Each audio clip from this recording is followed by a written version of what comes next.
Good evening, everyone, and welcome to another episode of Spanning the Need. I got a great guest tonight, an old friend of mine from years ago.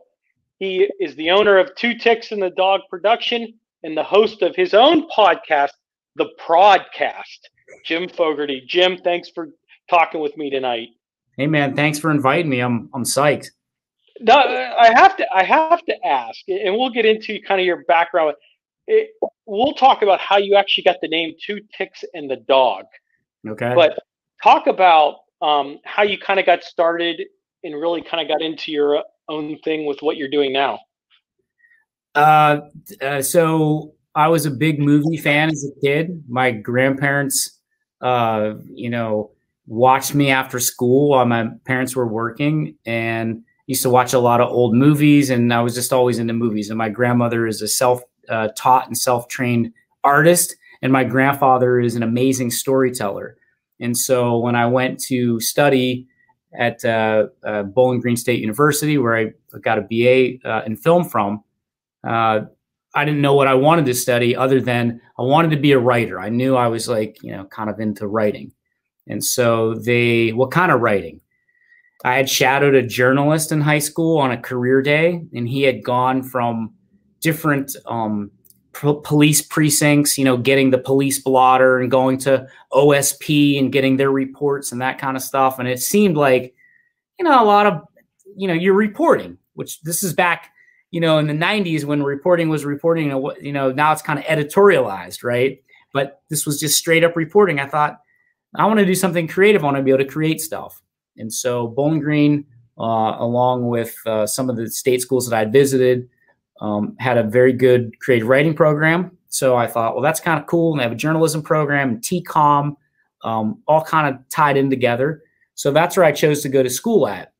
But I didn't declare a major until I was actually a junior. And I didn't even know you could really study, making films and production and that kind of stuff until I got there. I mean, I knew you kind of could, but I thought you had to go to like USC and UCLA or NYU. You had to go to the coasts. I didn't know they had these, things locally for us Ohio kids. And when I got there, my love of movies and my, desire to write and to reach as many possible people, the broader audience with all art forms, so it wasn't just ink on paper. It was, a visual medium and music and theater. You were acting and, so it was like creative writing on steroids, with this visual sense. And so that's how I got into the desire to do that for a living. When I moved home, I got a job very quickly. A guy named Mike Sparacino gave me my first job in production, post-college or after graduation, and at Advantage Video Productions, which was located down in Warren. And I learned from Mike how to make commercials and how to do that thing in a finite timeline. A movie, it's 90 to 120 minutes. If it's The Godfather, it's 160 3 hours. Yeah, so it just depends. And then a short film, you have a littler space, but this was like finite. It's 30 seconds. That's all you got. You got to hit it can't be 29, can't be 31. So I was lucky enough to work for him for a couple months. And while I was doing that, I was putting together an ensemble cast of friends and fellow artists, if you will, to make an independent film, a feature film. And that was my area of study.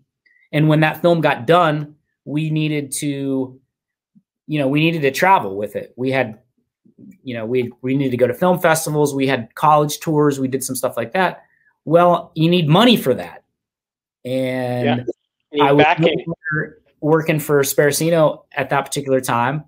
And I was at one time waiting tables for Bob Abruzzi over at Cafe 422. But I needed to make a little bit more scratch. And so the co-producer and one of the co-stars of the film, Eric Murphy, who we graduated high school together, he was like, dude, we should make commercials. I was like, man, I don't want to make commercials. Like, I'm a filmmaker, right? So It was beneath you. Yeah, he said, we should make commercials. And we were both working for the Census Bureau at the time, which was part-time work, but I think they paid you like $10 an hour. Now, mind you, this is in 1999, 2000, 2001. $10 an hour, it's like, it's okay money. It was not very difficult. It was better than working, at the melt shop at Copperwell Steel, a CSC, where I worked for a couple summers. And so he was like, I said, I don't want to give up this $10 an hour gig. We got this for like a couple months. And we were preparing for a showing at the McDonough Art Museum on the campus of Youngstown State with our film. And we shot on a digital format. So we were not only responsible for providing them with the media, but we also had to bring the players and stuff too, because the technology was so new, they didn't have a way to show it. So we had to bring basically the camera we shot it on and plug it in and, the whole deal. And so it was a lot of work, and we were kind of busy promoting and going to channel 21 and 27 and, playing Movie Maker on local, on our local news stations. And so I was thinking about this, and I had to go. And at the Census Bureau, you have to knock on people's doors and ask them questions. And they have a short format. How old are you? Where do you work? Are you married? Are you single? How much do you make? And then they have the long format, which is like a half an hour, 45 minutes of asking questions that aren't like interpersonal, but it's a little bit more in depth. It feels like a little bit more of an invasion of privacy. And I was getting ready to knock on this person's door who I knew. I happened to draw a guy who I knew. And I was like, man, I can't do this. So I called Eric up and I go, hey, you're right, man. Let's go make some commercials and we'll make some money and we'll have the money to go to these film festivals. And he was like, I don't want to give up that $10 an hour. So I said, man, all right, well, I'll do it myself. So I started kind of as a one-man band, and things have, grown out of that basically. The short of it was we were able to get enough money together to pay for gas and submissions to film festivals and to do some traveling and things of that nature. And then, in the interim of doing that, I started to get some more referrals for television work, and it kind of, it got out of control. And now 20 years later, this is what I'm doing. Still making films, but making a living in advertising, in commercial advertising, which has been great. And we talk about kind of how a journey can change over time. You know what I mean? We talk about how you were getting ready to knock on a guy's door, like, let's go do the 30 seconds. So sometimes things can hit you when you don't realize it. Yeah, least expected. I think the quote is something along the lines of, and I heard it, credited to John Lennon. You want to make God laugh, tell him you have a plan for your life. And, I think if we get too rigid in setting what we're doing, we miss some of the joys of evolving, of kind of rolling with things. Jiu-jitsu practitioners talk about rolling, and it's wrestling, and you're trying to choke somebody out or arm bar them or, whatever it is, but you're rolling. And the idea of rolling is you're kind of similar to a judo mentality that people are probably more familiar with. You're using someone's inertia and momentum for your own purposes. So someone pushes you, and instead of resisting, you pull them as they're pushing. You use that, and we do that in life sometimes. Things happen to us. You have this set plan, and I think if we're too rigid, we miss some of these, kind of mystical things that happen to us along the way. So, and I think that it kind of makes you kind of think, okay, you started 20 years ago, and you kind of hear, what is Two Ticks in the Dog production? I've never heard of it. The name is so different, from like, what's two ticks? I have what? Yeah, on my dog, maybe. I mean, Right. that's how I'm assuming it. I mean, I remember I've known you for a long time, Yeah. and I didn't years ago. I didn't put two together, and I'm like, two ticks. What's that? And that's the name of my company. Oh, okay. You know what I mean? It's funny. Sure. How did you come up with that name? So had I planned this out a little bit better and been able to see myself as an adult doing this, not as a 20-something, I probably would have planned the name a little bit better. And we've toiled with name changes or with creating a different company to kind of encompass everything that we do. Because initially when we started out, it was just production, just like the name says, not the two ticks and the dog part, but two ticks and the dog productions, right? And so the productions part is the cameras and the microphones and the lights and the production part of it, the editing and putting it together. But we do media buying and campaigns and full-blown electronic advertising initiatives. And that name doesn't really suggest this is kind of we're not a full service advertising agency. We're kind of a boutique that specializes in electronic, television, radio, digital, on-screen cinema, creating an entire campaign, that kind of thing, web, interactive, internet. Not that I'm trying to make this a commercial for two ticks, mind you. Okay. But when I started, it was just about being an artist. I was just a filmmaker. And Spike Lee, the great Spike Lee, his production company is 40 Acres and a Mule. And there's other production companies out there, that are, Participant Media. And, they all have these like really kind of cool, clever names, Relativity Films and blah, blah, blah. But I always went back. I'm a big Spike Lee fan. So I always kind of went back to 40 Acres and a Mule, or the Robert Rodriguez production company is escaping me right now. Something Banditos. Quentin Tarantino had a band apart, and so we needed something that was like cool, right, and hip at the time. We're these 20-something guys, and we're making this movie, and I didn't know anything about taxes and write-offs and bank accounts and things of that nature at the time, but we needed these things for those purposes. So we needed a company to run the bank account through if in fact the movie sold and we all became, the next big Sundance thing and we all became millionaires overnight, right? That's why you get into film. A millionaire? You didn't make your independent films didn't make okay. Yeah, we made any millions yet, man. I'm still waiting. So they I was in the middle of working with an accountant at the time, and he said, well, you got to have, a company name. And I said, oh, it's got to be something about productions. And I had written a script in college called Two Ticks in the Dog.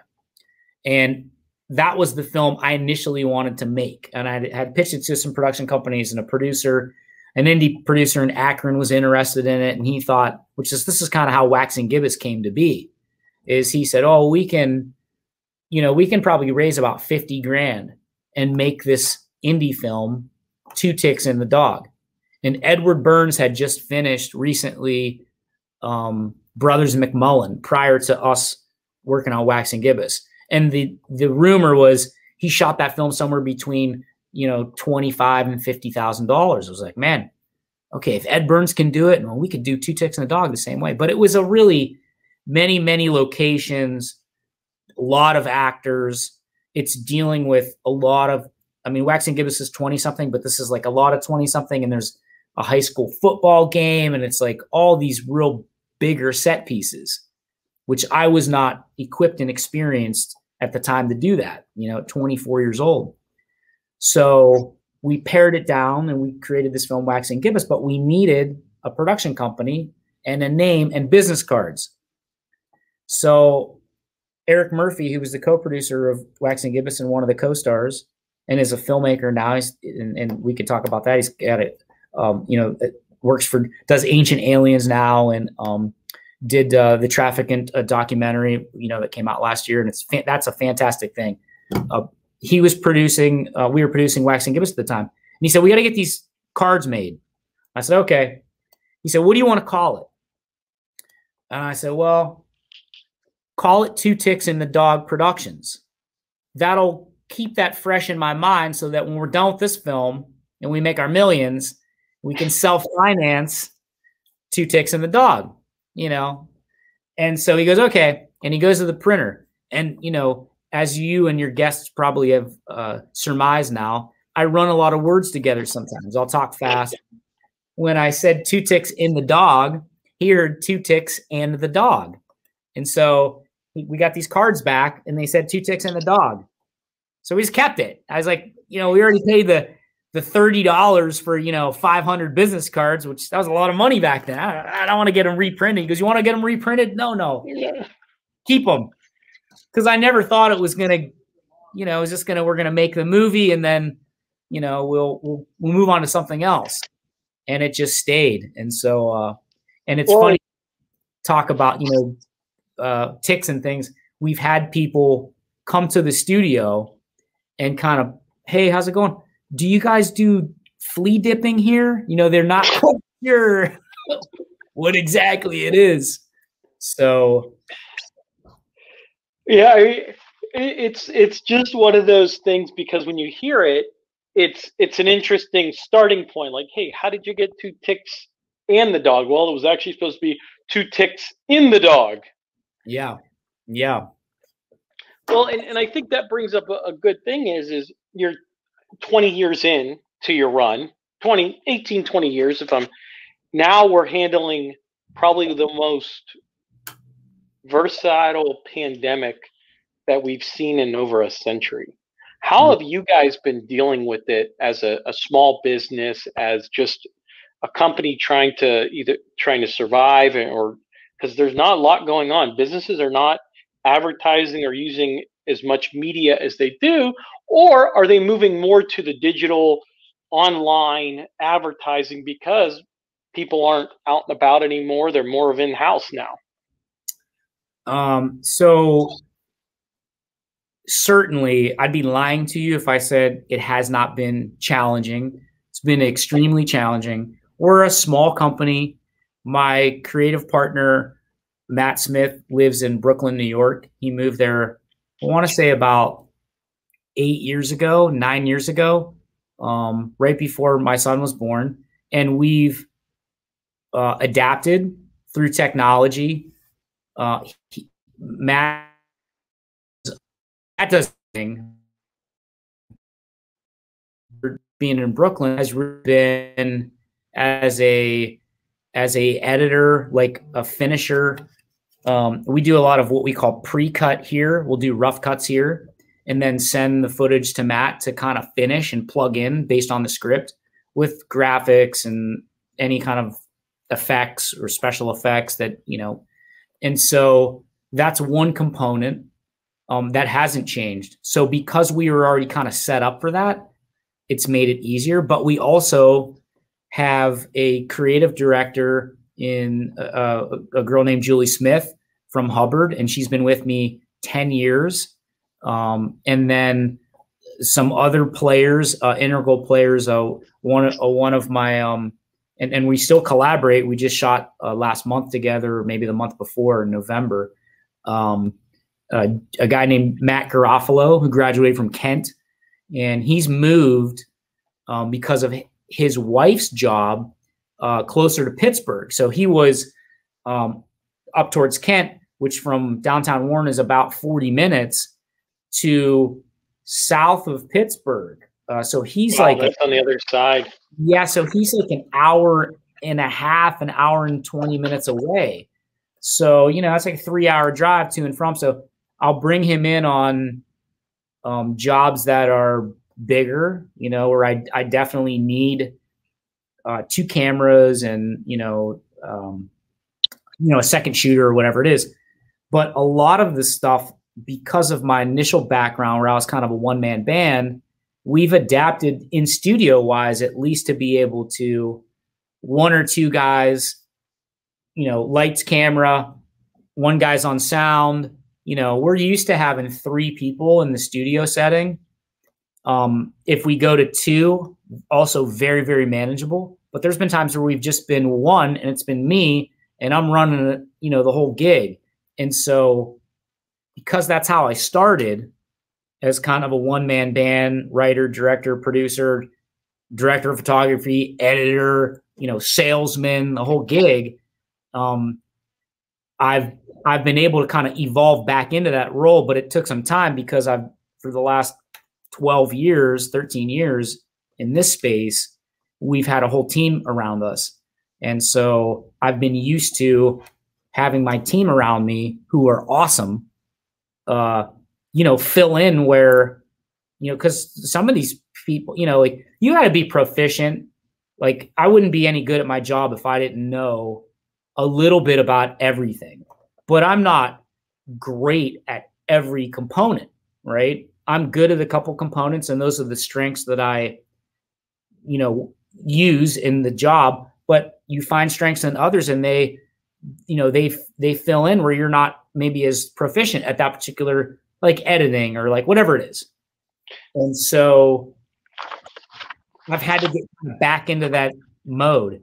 And of course, billing took a dip in, everything shut down basically in March. So April, May, and June, we lost like $90,000 of revenue that was booked, which is for a small business like us, a lot of money. And some of it was media money. A lot of it was production money. The production money, we make a little bit more of a profit margin as a business person, no more of a profit margin on than the media buying. But it all went down. And so, we're all furloughed and so the chug to kind of get back moving again, to gain that momentum has been very, very slow. And we haven't built the book of business back to even bring some of our people back at the levels that they were, being paid. And so, we're not a nickel and dime shop. And I don't mean that as a disparaging way. I mean, I don't think we're the most expensive production in the region. We're certainly not the most affordable or the cheapest. Part of that is because we've got incredible artists working on this who've been with me. Like I said, Julie Smith, 10 years, Matt Smith since 2002. That's my creative partner in Brooklyn. That's 18 years. We have like a shorthand, this guy works for like MTV and reality TV by day and is doing two ticks editing and post-production and stuff like that by night. And so these are all talented. They're earning. We're talking now about the commonplace recently with the new president and different things that's happening. Minimum wage and livable wage and things of that nature. And so we pay our people. I wish we could pay them better, but we pay them pretty good. And I wish I could earn more myself, but we pay ourselves pretty good. That's a challenge to get that engine going again so that you have the work to obviously justify the paycheck, but then to keep it going. So the restart has been slow. Have you lost, and I may not, have you lost clients because those small businesses have closed? Or are you seeing an uptick in business from little performing shops that used to go somewhere else, bigger agencies that are out of the region that are that are kind of now staying local with smaller businesses?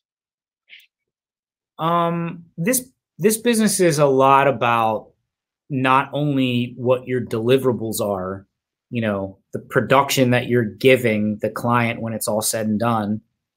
It's also about relationships.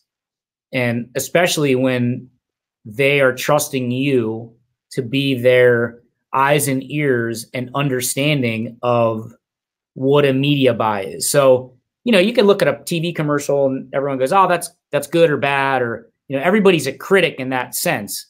Oh, I didn't like that because they didn't say it a certain way or, whatever it was, right? Everyone can critique it. but there's not a lot of people a lot of laymen who can look at a media buy and go, this is going to be effective. And coupled with the message of their advertising, it's even more of a complexity. Now, it's not brain science or rocket science, right? I mean, but so to answer your question, we've always been entrusted by our clients to be those eyes and ears and experts. So, I not only have a BA from Bowling Green with a concentration in film production and film studies, and I did some postgraduate at UCLA for screenwriting, but I've not only worked for Two Ticks, I taught high school for a while and things of other nature, but I also worked for Time Warner Cable when they were still in existence. Now they're Charter One, Spectrum Television, Spectrum Cable. But I worked for them as an account executive, so I really learned about media buying and things of that nature. So there's a little bit of a science to it. Those clients that we have trust us to do that. So we have a huge range from the small mom and pop shows that have one location, whether they be a bar or restaurant or whatever it is, a consignment shop, to, companies that use us that have 400 locations. We're buying digital media across the United States. Now, most of our business is within Northeast Ohio. So we've had businesses that haven't closed. Actually, I take that back. One of our clients, one of our more recent clients pre-COVID was the Speakeasy Lounge. It was Pam and Tony Schofer right here on the square in downtown Warren.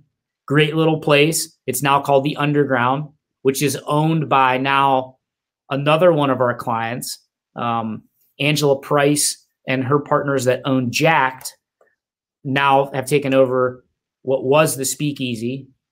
And that wasn't really because of COVID. That was because Pam and Tony were moving to be closer to their grandchildren and their children. And so we haven't had anybody close, but we've had a ton of business through media buying cancel, right? So you're not going to be paying for TV or radio or, OTT or digital while you're sheltering in place or while you're, running a skeleton crew. So we've had a lot of media cancellations early on. Some of that stuff is just starting to get turned back around. And we've been fortunate to rely on some of those clients that have been with us for a long time. They're mom and pops, or they started out as mom and pops. And as they grew, we grew with them from one location to multiple locations. And we've been blessed to maintain those relationships, but we've also subsisted on accounts from outside of the area. So we got some work from just in 2020 from Chicago and from Cleveland and from, outside of the Trumbull, Mahoning, Columbia, right, Shenango Valley kind of thing. And I think that shows that how diverse an organization kind of has to be during this difficult time. You can't just look at your kind of inner workings. You got to kind of look outside the box. For sure. Yep. And I know you've talked a little bit, you have 20 years. What are some of your favorite projects that you've worked on? Just give me a couple that you've liked and you've really had fun working on over the last, I don't know, we'll say 10, 15 years that really kind of you had fun with, or are they all fun? They're not all fun. They're all learning experiences. They're all certainly, you have to kind of be not to an expert level, but you have to be, we're dealing with a finite amount of time, right? So we do more than just 30-second TV commercials, or, it could be a 2-minute web video. It could be an infomercial. It could be a short film or a promo film or a documentary about traumatic brain injury or whatever. I mean, in 20 years, we've worked on some great projects. We've had great clients. From an advertising perspective, you remember the ones that are either really fun, or sometimes you get a client who is in that 80-20 rule. And that 80-20 rule, right, is you want to have clients that, you got 80% of your clients that take up 20% of your time, so you can cultivate new business and grow and, provide more for your teammates and more for yourself and get better equipment. You want to grow. And then you've got 20% of your clients that take up 80% of your time. And those are the ones that sometimes, you kind of pound your head up against the wall. And some of those are fun too. What's great about this business is that you learn a lot in different areas of expertise. So we have clients that are hospitality, they're restaurants. We have workout centers. We have medical clients. We have political clients. We have to be able to take what the intricacies of their business and their procedures and the things that they're selling and condense it and sell it to you, or at least get you interested in a 30-second TV commercial or a web video or whatever it is. So there's a lot of fun, whether it's a tough client to deal with or whether it's an easy client, right? You have fun with a lot of them. I had a shoot today with my alma mater, Warren JFK, where my son goes. And so we've been working with them on some marketing initiatives for probably since before he went there, but for the last maybe 5 or 6 years. And I taught there part-time, right after college, a couple years after college. And we have a lot of fun because there's a lot of common ground. We're laughing and joking. But then there's projects that you work on that are, I can remember shooting stuff like hanging out of a helicopter, like strapped to the inside of a helicopter and hanging out with a camera, and being up in this helicopter, and Matt Smith and I, doing that stuff, or going down. Those are called drones now. Yeah. Now they're drones. This was pre-drone, this is pre-drone, or traveling, going to Florida or Minneapolis or New York City, or going to places where the job is fun, the production's fun, but then, the social part of it's fun too. You go out with your crewmates, or your teammates. They're your friends. I mean, they're your brothers, man. They're your sisters. Right. That's how we, at least we do it. And so, you have fun, man. You're establishing relationships. Is this a PG show? Oh, it's everything. It could be everything. Okay. So some memorable ones, like if my mom watches this, I'm just being honest, Mom. Like, we did some advertising for some after hours, how do they say, adult entertainment places, right? Known as strip clubs. Okay. So, you go to these strip clubs in your 20s and you're doing TV commercials for strip club. I mean, and it's like, am I getting paid, to do this? It's crazy. We did some marketing where we shot some stuff at Heinz Field in Pittsburgh, and got to meet Rocky Blyer. We got to meet Dave Grohl on some projects. Of course, he's a local guy, and we're on Dave Grohl. Yeah, and Dave Grohl Alley is right behind us in the window. So, we run into him a time or two in the alley. But, like, you get introduced to these, and it's kind of cool. You're like, man, this is cool. You have stuff that's memorable. Like, my son's 8 now, and he goes to Warren JFK. Of course, I put him in the commercial. He's, I'm obviously biased, but he's very astute and kind of a character like myself. So he can deliver a line, so he's been in commercials for that. A little biased on that one. Big time. So, just projects like that, man, stuff you have fun on, or stuff you learn things that are amazing that you would never have been exposed to, had that client not hired you. Well, and you kind of have to change with the times. I mean, you going from, like you said, back 20 years ago, there was no internet, or if there was internet, it was very, very light compared to what it is now. Right. And you kind of have to change. So you've been working on a podcast to kind of change with the times. Yeah. And yes, you see that correctly. It's the ProdCast. Yeah. Talk a little bit about talk about how that got started and how you've been changing and what you guys have been doing with that lately? Sure. So we're spitballing the idea of changing it just to the prod. Because ProdCast, when you Google, autocorrects to podcast. Julie Smith, our development director here, who's been on furlough since March of last year. Julie, if you're watching this, I'm hoping you're coming back soon. Julie's got a growing family, and her son, all of her kids, I think, they go to Hubbard schools, and so they're some days on, some days off. But that's another challenge. I know that's not the question you asked, but that's another challenge with you're teaching your kids at school and remote learning and things of that nature. So, which will segue into being able to concentrate on the ProdCast.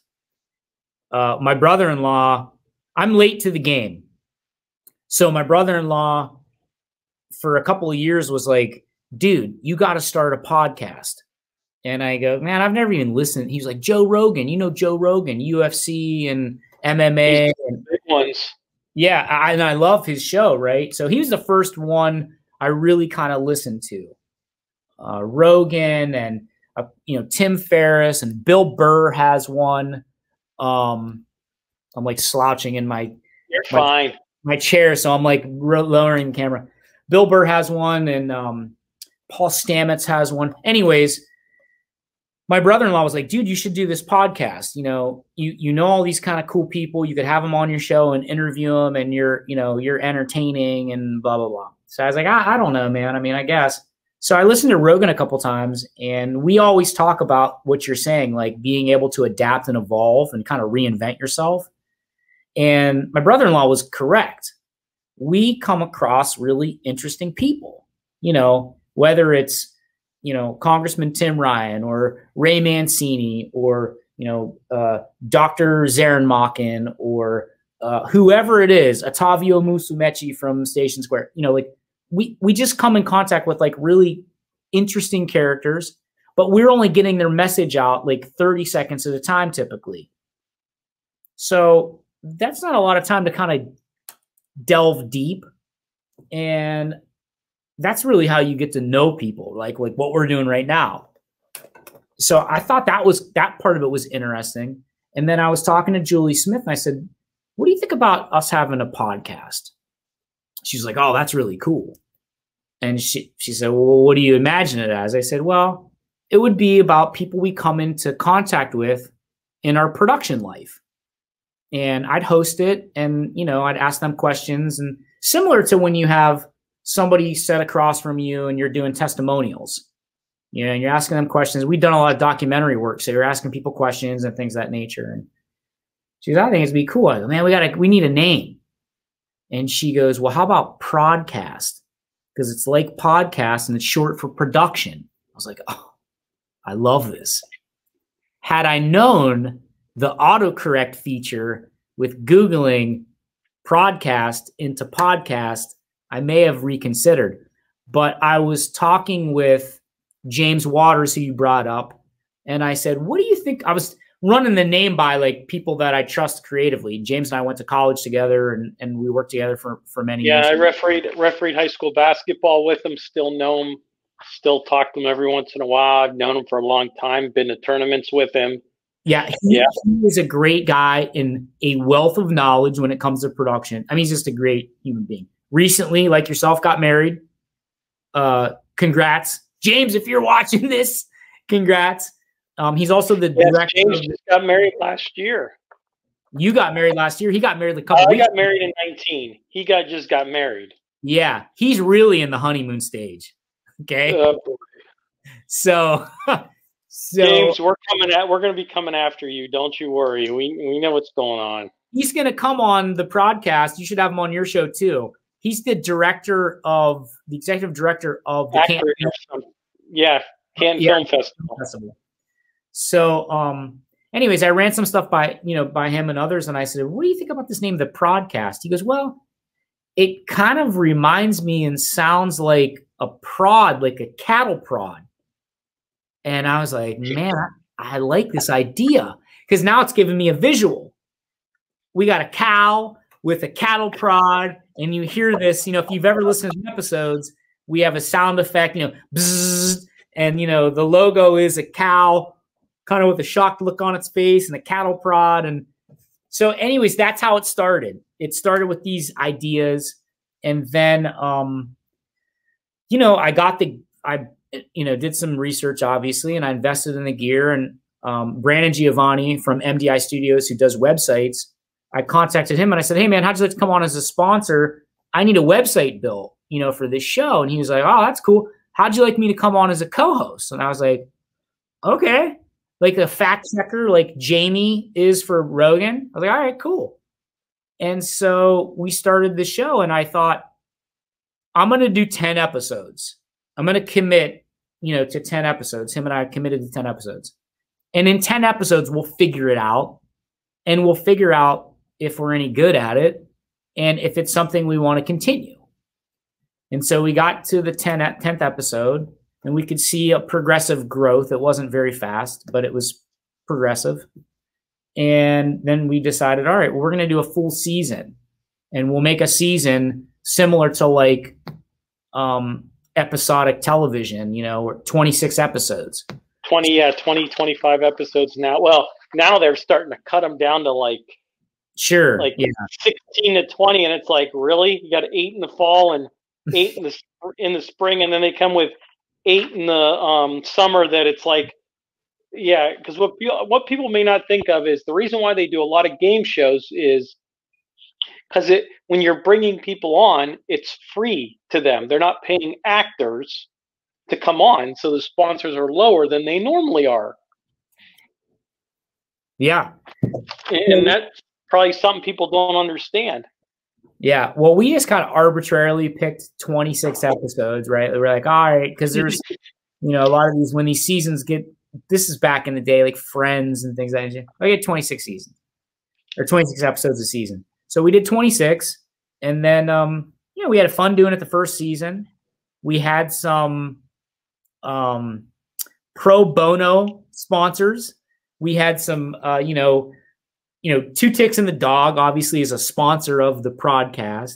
And then season 2, you know, we had an investment of about $1,500 in gear and, you know, our time and stuff like that. And I thought, well, I'd like to at least be able to recoup the cost of the gear.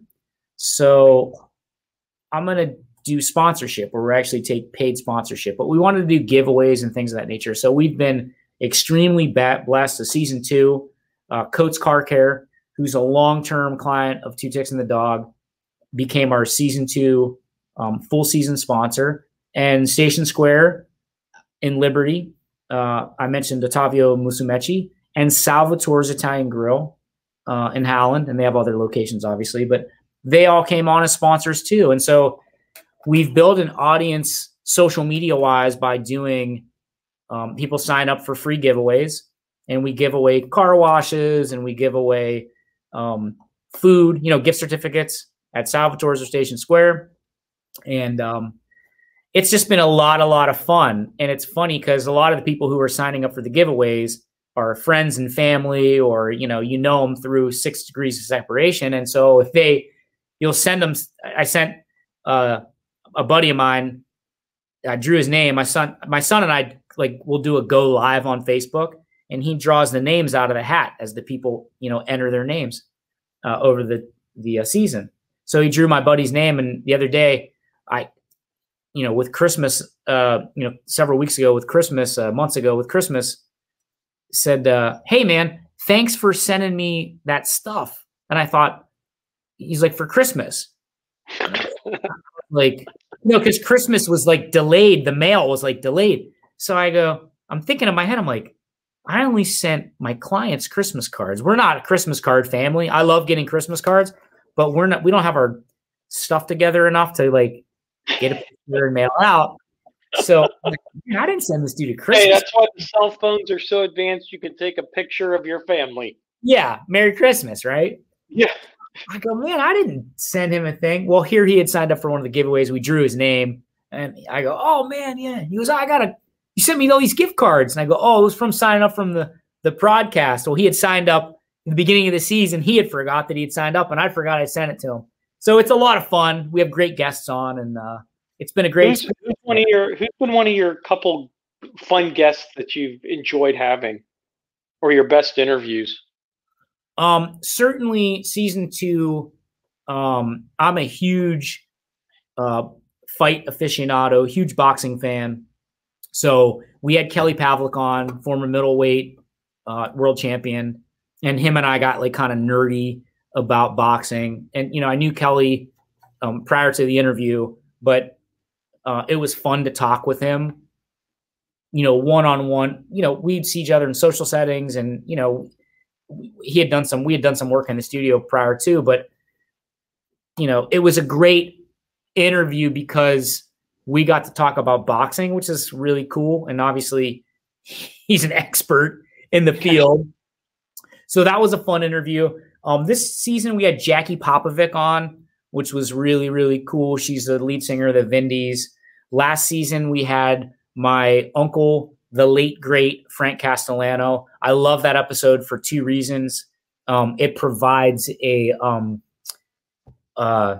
legacy interview for my family and for my uncle and his music. But he was, I like having musical guests on because it kind of breaks it up. And he debuted some of his original music. And of course, he's my uncle. So again, super biased. Yeah, I think you probably said you're either on it or you're not going to be my uncle anymore, probably. Yeah, I was real. It's funny because he's my uncle, and I was really nervous to have him on because I hold him in such high regard. And so I didn't want to be like, I didn't want him to think I was like, a poser, So he came on. That was a good one. We've had some really good ones, man. Mike Polk, Factory of Sad. Mike's a funny one. Yeah, and his interview is funny. We had Austin Pendleton, who's a SAG-nominated, Tony-nominated actor and director. That was a great one. I like having artists on. Barry Berkey was on. Barry Berkey of this painting's fame. We had Jimmy Masacci on. We've had some really great, if you go to the ProdCast.net, you can look at all the episodes. My dad was on, my uncle was on, my other uncle was on. They're all good. It's nice because you kind of do a very diverse group of individuals, and it doesn't kind of keep like I'm kind of on the same boat where we do it. It's across the board. We've had people that about nonprofits. We've done nonprofit groups. We've done education. We've done health. We've done politicians, especially when we were rolling up to the election from last year. And I also did a Christmas special with local people with just singing Christmas songs from the John Reese Project, Leanne Binder, and just a bunch of good things. And I think it just shows the diverse of it, that we just enjoy what we do. Well, what I really like about your format and your show, which is also kind of what I like about my format and show, is that we are promoting positivity of this area, and it's not in a short format, finite, it's a 2-minute video or 30-second or whatever. You get to kind of know these people, and there's other local podcasts that are doing this. And what's great about it is that we had Rick Stockburner on from Bright Energy Innovators, and he's explaining some really complex. Now, it's probably not one of the most listened to show, right? We get some web stats and you can kind of see, and you can see who makes the downloads, but it's for those people that are interested in looking for more information on Voltage Valley, or more information on electric vehicles or electric charging stations, or, innovation, or those people who are looking for, Tim Ryan was on and he talked about regenerative agriculture, and, he's a hoot. And a lot of people just judge him by the sound bites that you see him on TV, but they're going to sit down and talk with him for an hour and a half and get to know him. you get a different perspective. And so I think that's what's cool about your program and ours and other local podcasts is that you're really kind of getting to know these quote unquote movers and shakers of the area of Northeast Ohio and beyond. And people all across the country or all across the globe can listen. And recently, or season 1, we had a couple of guys from the Mahoning Valley Scrappers. And recently the Mahoning Valley Scrappers went through some real challenges along with minor league baseball as to whether there was going to be a continuation of that. And so we had Dennis Malave and one of their players on, and these guys were from Brazil and Dominican Republic, and so it was kind of cool to have them on and talk about community and this building sense of community and the idea of, they're getting great ideas across, like persistence and dedication in athletics and, living your lifestyle right, et cetera, et cetera. And they're getting listeners from South America. So the next week after the show premiered, we can go look at the stats and see like, oh my gosh, we just picked up 30 listeners in Brazil.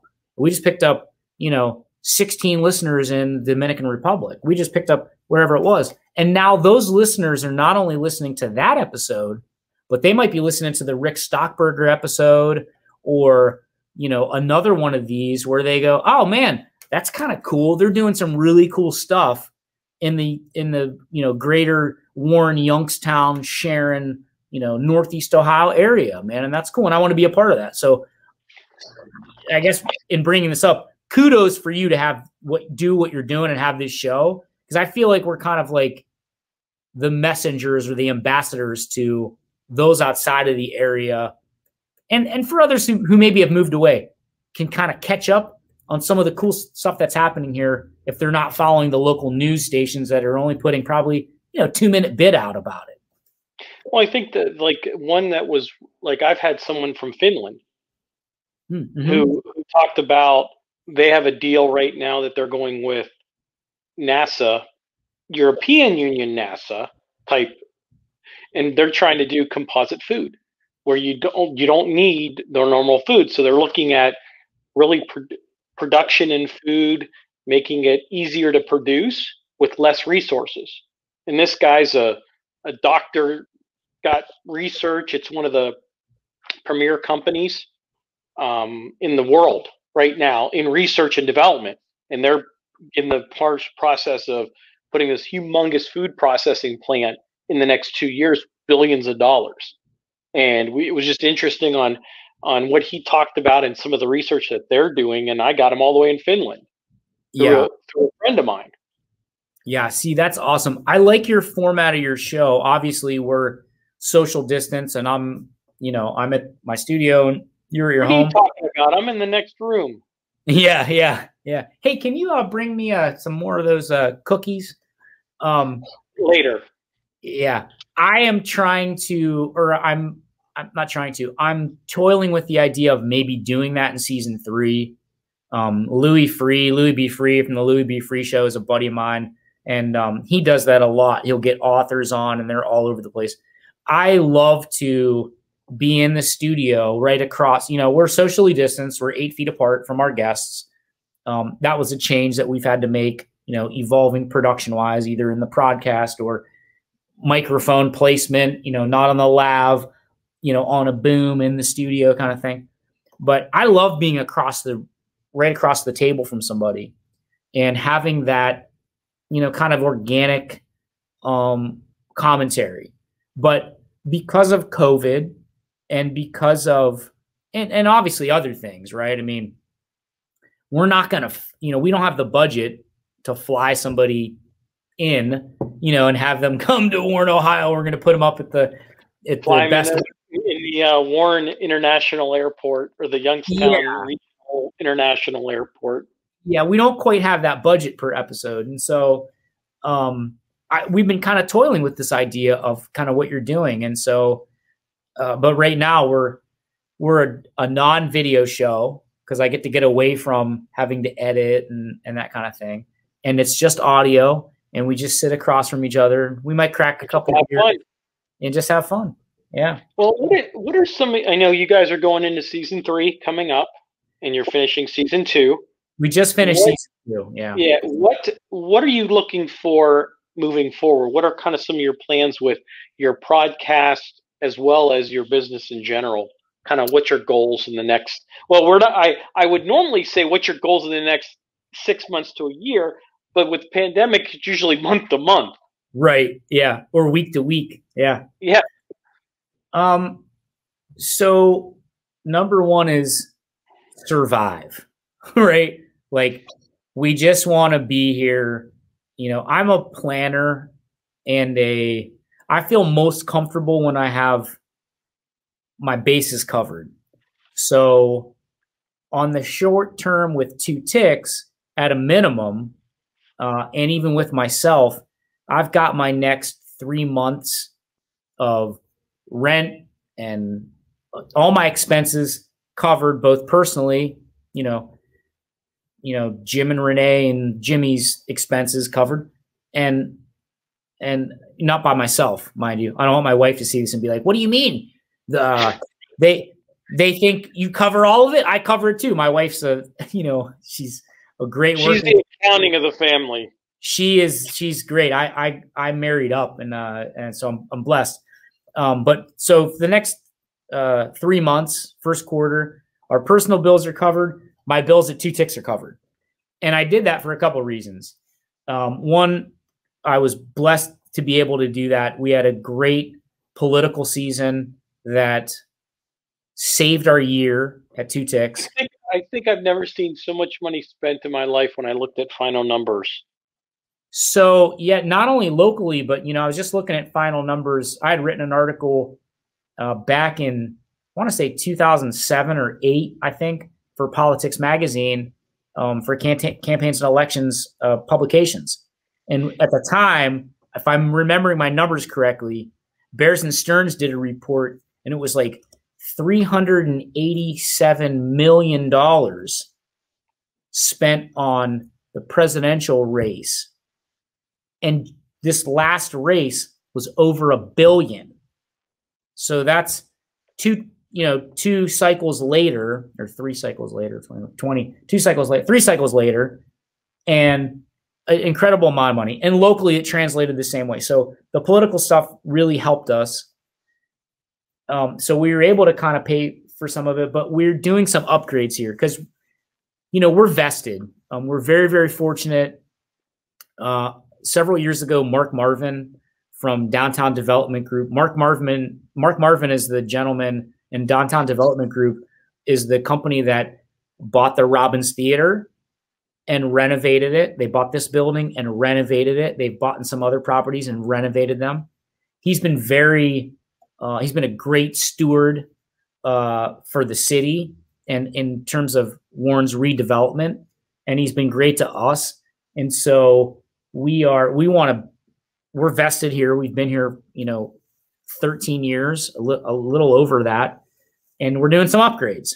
So I've got to shut the business down, the production portion of it down for a couple of weeks. We're doing some upgrades, cosmetic upgrades to our office spaces, which is the room next door. And that's the short term. We just want to get past those renovations. Business-wise, we're just starting to kind of move forward again. The things that we want to do with the ProdCast are, we're looking at final numbers. We've got a little over 9,000 listeners right now worldwide. Our goal was to gain 10,000. So we fell short of our goal. I'm giving us a little bit of leeway because of the pandemic. We also weren't as consistent. So when you're doing a podcast, if anybody's listening out there and they're thinking about doing a podcast, there are certain times to release that podcast and that show to garner more downloads and more streams. And also, if you stay consistent and release either every day at the same time or once a week at the same time, every Thursday you're releasing for 26 weeks, you build that audience up. We were unable to do that in season 2 because we had some cancellations and we got a late start and the pandemic and all this other crazy stuff. So we are looking at breaking down the numbers because we do want to expand our sponsorship a little bit. This season, when we completed, and I haven't done the final budget numbers yet, but I think we've now paid for ourselves. So now it's, you don't do this. It's the same thing with coaching. Like I coached soccer for a number of years. You don't coach for the money, right? You coach because you love it or it gives you something else. So the podcast gives me an outlet to express my own opinions, but really to bring other guests on to educate and entertain those listeners. But I also want to make it worth my while and worth the co-host's while. And, there's money that goes into hosting the website and having, getting the metrics. You have to, you're paying subscription fees. There's cost involved. And so I'm hoping to build a plan that can bring us into season 2. We can expand our audience and we can also not really make any money, but kind of cover our bets, because every minute that I'm not doing production and I'm spending time doing the podcast, I'm potentially losing from a business standpoint. I'm losing profitability because, making, I didn't get into doing podcasting to make, $100 an hour or $50 an hour. You could be like Joe Rogan. I would love to. That would be great, right? It's like making art as a full-time job. But if I can cover my time and my ability and pay for some of my skill set, and I can make $10 or $15 an hour, which is nothing. Well, I think it comes down to you enjoy what you do, or you wouldn't be doing it. No matter what numbers you look at, you give yourself a little leeway and kind of build it up from there.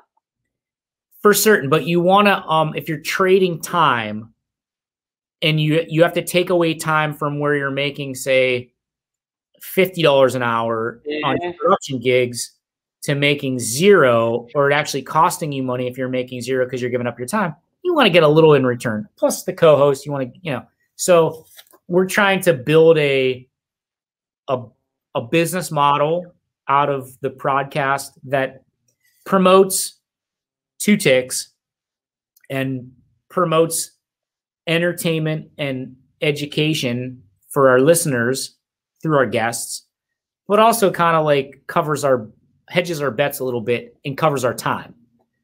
So the short answer is I don't have a plan necessarily for season 3.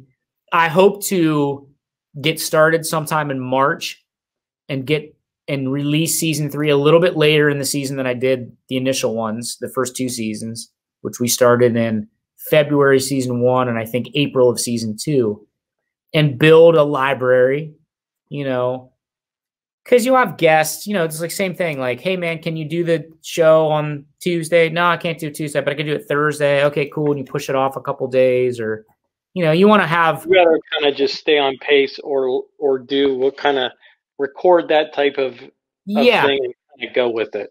Yeah, you want to have some episodes in the can. So exactly, and I think you're doing well. I mean, it seems that it's going well, and you're building your guest list, and I mean, I've heard some of them. I'm a fan as always. I've known you for a long time. You're doing well, and I appreciate what you're doing. Yeah, well, we're having fun doing it, and I think that's the most important thing.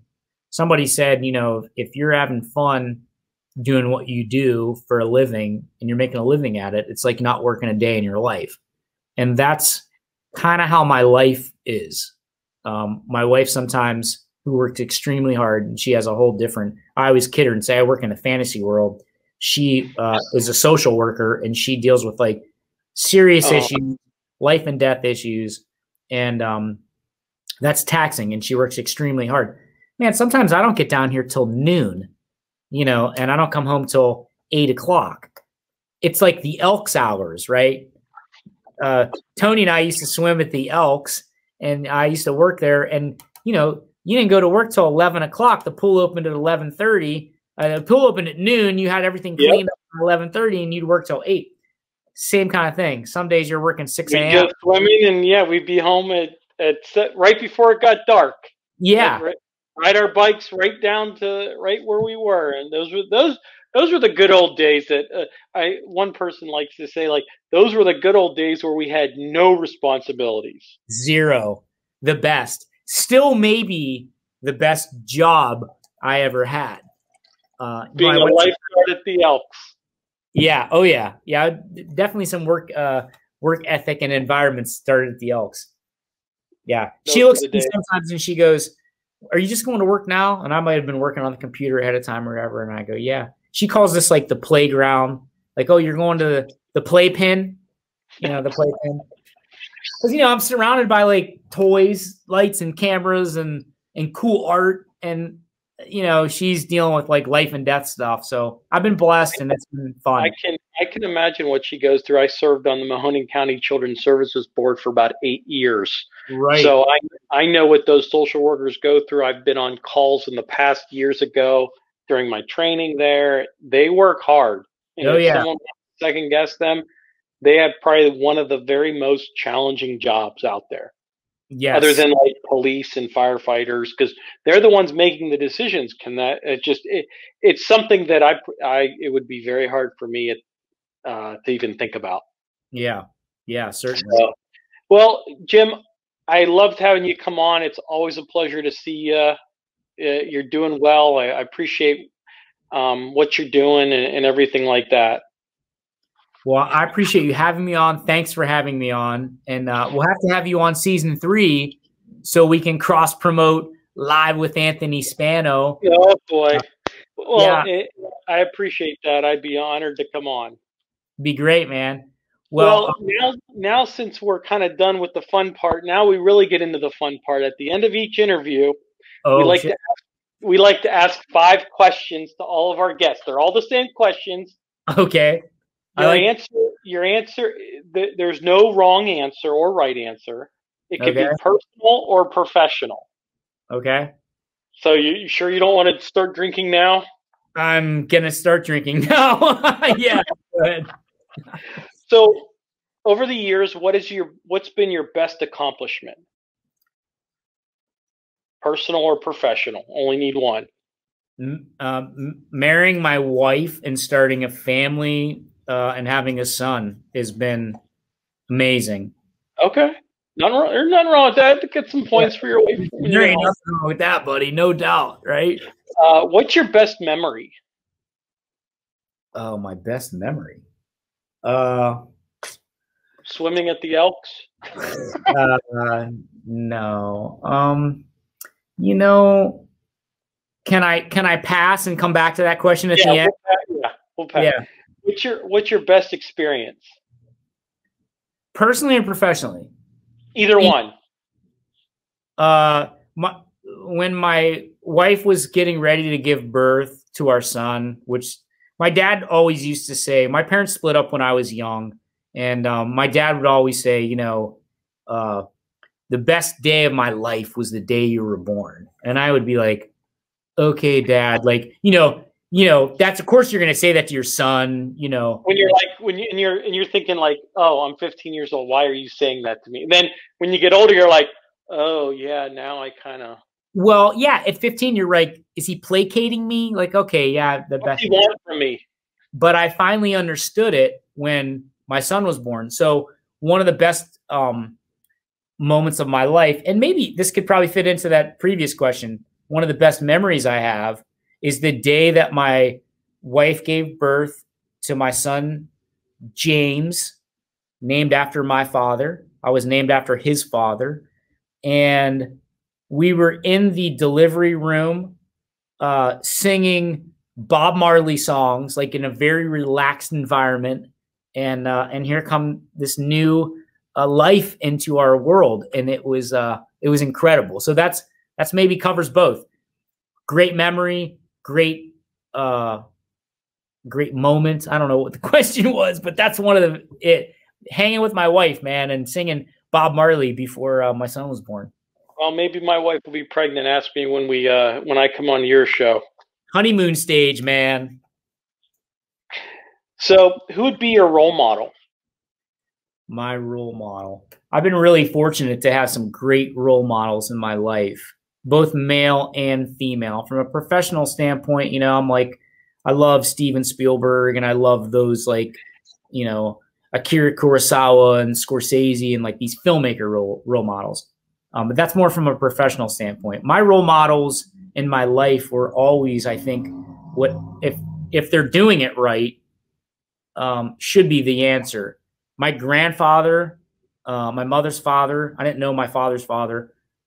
He passed before I was born, but my mother's father, my father, my Uncle Frank, really all the male figures in my family, females too, but specifically my dad and my granddad, incredible role models that still to this day, my grandfather passed when I was 35,